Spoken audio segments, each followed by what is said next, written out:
পশ্চিমবঙ্গের রাজনীতিতে বড়সড় ভূমিকম্প। দুর্নীতি ও প্রতারণার অভিযোগে গ্রেপ্তার হয়েছেন রাজ্যের প্রাক্তন মন্ত্রী উদয়ন। এ সময় ক্ষমতার শীর্ষে থাকা এই প্রভাবশালী নেতাকে ঘিরে তৈরি হয় চরম উত্তেজনা। থানার বাইরে বিক্ষোভ, ডিম টমেটো নিক্ষেপ, হেলমেট পরে আদালতে হাজির, সব মিলিয়ে সৃষ্টি হয় তুমুল চাঞ্চল্য। প্রিয় দর্শক, ভিডিওটি অবশ্যই শেষ পর্যন্ত দেখবেন। দেখার আগে কমেন্টে জানিয়ে দিবেন কোন জায়গা থেকে ভিডিওটি দেখছেন। পশ্চিমবঙ্গের রাজনীতিতে একসময় যার নাম উচ্চারিত হতো ক্ষমতার প্রতীক হিসাবে, সেই উদয়নকে এবার দেখা গেল সম্পূর্ণ ভিন্ন এক বাস্তবতায়। তোলাবাজি ও আবাসন দুর্নীতির মামলায় গ্রেপ্তারের পর কলকাতার ফুলবাগান এলাকা থেকে তাকে সড়কপথে কোচবিহারের দিনহাটা থানায় নিয়ে আসে পুলিশ। ভোরের আলো ফোটার আগেই থানার লকআপে পৌঁছে যান প্রাক্তন এই মন্ত্রী। যে মানুষ একসময় প্রশাসনিক বৈঠকের কেন্দ্রবিন্দু ছিলেন, তাকেই এবার সাধারণ লকআপের মেঝোতে রাত কাটাতে হয়েছে। পুরনো রাজনৈতিক সহযোদ্ধা জয়দীপ ঘোষের সঙ্গে একই লকআপে থাকা এবং সেখানে বসে দই চিড়ে খাওয়ার ছবি প্রকাশ্যে আসতেই রাজনৈতিক মহলে শুরু হয় তুমুল আলোচনা। ক্ষমতার শিখর থেকে লকআপের মেঝে, এই নাটকীয় পরিবর্তন যেন এক রাজনৈতিক চলচ্চিত্রের দৃশ্যকেও হার মানিয়েছে। দিনহাটায় উদয়নকে আনার খবর ছড়িয়ে পড়তেই পরিস্থিতি দ্রুত উত্তপ্ত হয়ে ওঠে।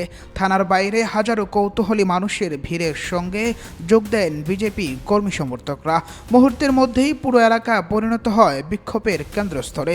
ক্ষোভে ফুঁসতে থাকা জনতা স্লোগানে মুখর করে তোলে চারপাশ, আর তাদের হাতে দেখা যায় ডিম টমেটো ও নানা প্রতিবাদী উপকরণ। পুলিশের ব্যারিকেডের ওপারে দাঁড়িয়ে থাকা মানুষের চোখে ছিল দীর্ঘদিনের জমে থাকা অসন্তোষের বহিঃপ্রকাশ। পরিস্থিতি এমন পর্যায়ে পৌঁছে যায়, প্রশাসনের জন্য অভিযুক্তকে নিরাপদে আদালতে নিয়ে যাওয়াটাই ছিল বড় চ্যালেঞ্জের। অবশেষে জনরোষের তীব্রতা বুঝে পুলিশ গ্রহণ করে এক নজিরবিহীন সিদ্ধান্ত। ডিম টমেটো কিংবা অন্য কোনো বস্তু মাথায় আঘাত হানতে পারে, এই আশঙ্কায় উদয়ন গুহকে পরিয়ে দেওয়া হয় মোটর সাইকেলের হেলমেট। তারপর কঠোর পুলিশি নিরাপত্তার বলয়ের মধ্যে তাকে দিনহাটা মহকুমা আদালতের উদ্দেশ্যে নিয়ে যাওয়া হয়। হেলমেট পরা সেই দৃশ্য মুহূর্তেই ছড়িয়ে পড়ে সংবাদ মাধ্যম ও সামাজিক যোগাযোগ মাধ্যমে, যা হয়ে ওঠে দিনের সবচেয়ে আলোচিত রাজনৈতিক ছবি। একসময়ের প্রভাবশালী মন্ত্রীর মাথায় সুরক্ষার হেলমেট, চারপাশে ক্ষুব্ধ জনতার বিক্ষোভ আর পুলিশের কড়া পাহারা, সব মিলিয়ে দিনহাটার আদালত চত্বর যেন এক রাজনৈতিক থ্রিলার জীবন্ত দৃশ্যে পরিণত হয়। রাজ্যের রাজনৈতিক পালাবদলের পর একসময়ের প্রভাবশালী নেতা উদয়ন অনেকটাই আড়ালে চলে গিয়েছিলেন। দীর্ঘদিন ধরে কোচবিহারের দিনহাটার রাজনৈতিক কেন্দ্রবিন্দুতে অবস্থান করলেও ক্ষমতা হারানোর পর তিনি মূলত কলকাতার ফুলবাগান এলাকার নিজের ফ্ল্যাটে বসবাস শুরু করেন। রাজনৈতিক কর্মকাণ্ডেও তার উপস্থিতি আগের তুলনায় অনেক কমে যায়। তবে প্রশাসনের নজর যে তার উপর ছিল, তা আবারও সুস্পষ্ট হয়ে উঠল সাম্প্রতিক এই অভিযানে। কোচবিহার পুলিশের কাছে খবর পৌঁছায় যে উদয়ন কলকাতার ওই বাসাতেই অবস্থান করছেন। এরপর আজ সকালে সেখানে অভিযান চালিয়ে তাকে গ্রেপ্তার করা হয় এবং পরে কঠোর নিরাপত্তার মধ্যে দিনহাটার উদ্দেশ্যে নিয়ে যাওয়া হয়। উদয়ন রাজনৈতিক পরিচয়ের সঙ্গে জড়িয়ে আছে পশ্চিমবঙ্গের দীর্ঘ রাজনৈতিক ইতিহাস। তার বাবা কমল ছিলেন ফরওয়ার্ড ব্লকের অন্যতম শীর্ষ নেতা এবং রাজ্যের একজন প্রভাবশালী মন্ত্রী। বামফ্রন্ট আমলে কমলের নাম ছিল উত্তরবঙ্গের রাজনীতিতে অত্যন্ত পরিচিত ও সম্মানিত। বাবার রাজনৈতিক আদর্শে অনুপ্রাণিত হয়ে উদয়ন প্রথম দিকে ফরওয়ার্ড ব্লকের রাজনীতির সঙ্গে যুক্ত হন, কিন্তু সময়ের পরিবর্তনের সঙ্গে সঙ্গে তিনিও রাজনৈতিক অবস্থান বদলান এবং পরে তৃণমূল কংগ্রেসে যোগ দেন। সেখানে দ্রুতই তিনি দলের গুরুত্বপূর্ণ মুখে পরিণত হন এবং রাজ্যের মন্ত্রিসভায় স্থান করে নেন। একসময় যে নেতা ক্ষমতার কেন্দ্রবিন্দুতে ছিলেন, সেই তিনি আজ আইনি জটিলতা ও রাজনৈতিক বিতর্কের কারণে আলোচনার শীর্ষে। সাম্প্রতিক বিধানসভা নির্বাচনে পরাজয়ের পর থেকেই উদয়ন রাজনৈতিক ভবিষ্যৎ নিয়ে নানান আলোচনা চলছিল। সেই পরিস্থিতির মধ্যেই একটি প্রতারণার মামলায় তার গ্রেপ্তারি নতুন করে রাজনৈতিক মহলে আলোড়ন সৃষ্টি করেছে। শুধু উদয়নই নন, পশ্চিমবঙ্গে ক্ষমতার পরিবর্তনের পর একের পর এক প্রাক্তন মন্ত্রী আইনের মুখোমুখি হচ্ছেন। এর আগে সাবেক দমকল মন্ত্রী সুজিত বসু এবং সাবেক কারামন্ত্রী উজ্জ্বল বিশ্বাসকেও গ্রেপ্তার করা হয়েছে। ফলে রাজনৈতিক মহলের একাংশ মনে করছে রাজ্যের নতুন রাজনৈতিক অধ্যায়ে অতীতের ক্ষমতাবান নেতাদের জন্য সময়টা ক্রমশ কঠিন হয়ে উঠেছে। আর সেই তালিকায় সর্বশেষ সংযোজন হলেন প্রাক্তন মন্ত্রী উদয়ন।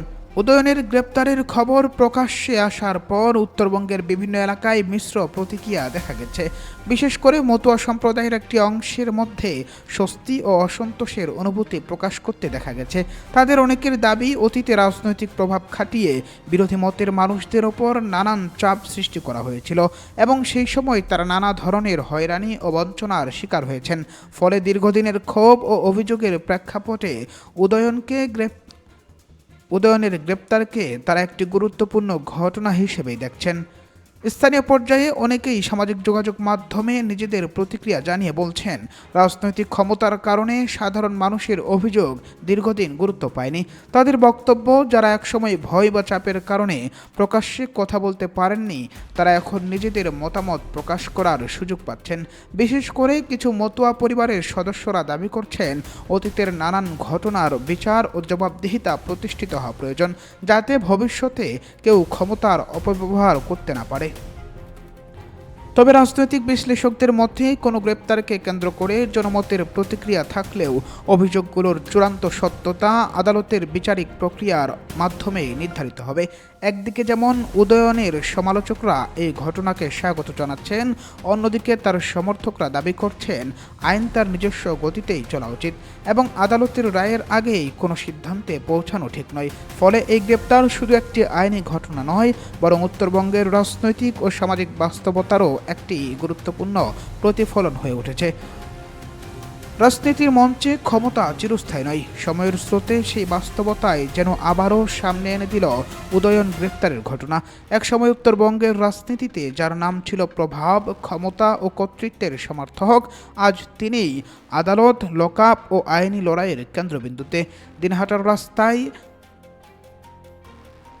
জনতার বিক্ষোভ, থানার লকআপে রাত্রি যাপন, হেলমেট পরে আদালতে হাজিরা, সব মিলিয়ে এই ঘটনা শুধু একজন নেতার ব্যক্তিগত সংকট নয়, বরং পশ্চিমবঙ্গের পরিবর্তিত রাজনৈতিক বাস্তবতারও এক প্রতীকী ছবি। এখন সবার নজর আদালতের পরবর্তী সিদ্ধান্তের দিকে, কারণ শেষ পর্যন্ত অভিযোগের সত্যতা নির্ধারণ করবে আইন ও বিচার ব্যবস্থায়। তবে এটুকু নিশ্চিত, উদয়ন গুহকে ঘিরে তৈরি হওয়া এই নাটকীয় অধ্যায় পশ্চিমবঙ্গের রাজনৈতিক ইতিহাসে দীর্ঘদিন আলোচিত হয়ে থাকবে।